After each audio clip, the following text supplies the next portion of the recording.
Sir ఈ అవకాశం ఇచ్చిన ధన్యవాదాలు తెలియజేసుకుంటూ వీటి మీద హౌస్కు రావా సార్? సార్ ఇప్పుడు గౌరవ సభ్యులు వాస్తవంగా గల్ఫ్ బాధితులకు సంబంధించి అడిగినప్పుడు కేంద్ర ప్రభుత్వం ప్రధాన బాధ్యత వహించాలి.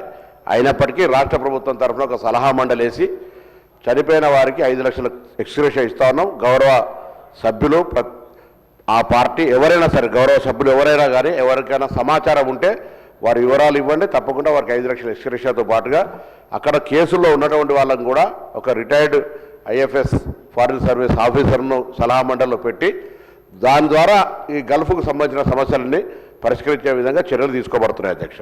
దాని తదుపరి వారు తెలంగాణ ఉద్యమాలకు సంబంధించిన అంశం మీద వాళ్ళ కమిటీకి సంబంధించిన లేదా ఏజెంట్ మా మేనిఫెస్టోలో పెట్టినటువంటి సంబంధించి గౌరవ ముఖ్యమంత్రి గారు ఇంతకుముందే కొన్ని అంశాలకు సంబంధించి వాళ్ళందరికీ కూడా పరిష్కారం చేయాలనే ఆలోచనతో ముందుకు పోతాం. నిన్న కూడా వాళ్ళు మీటింగ్ ఏర్పాటు చేసుకొని మమ్మల్ని కూడా కలిసినారు. తప్పకుండా వాళ్ళకు సంబంధించిన సమస్యలు పరిష్కరించేటువంటి బాధ్యత ఈ ప్రభుత్వం మీద ఉంది అధ్యక్ష.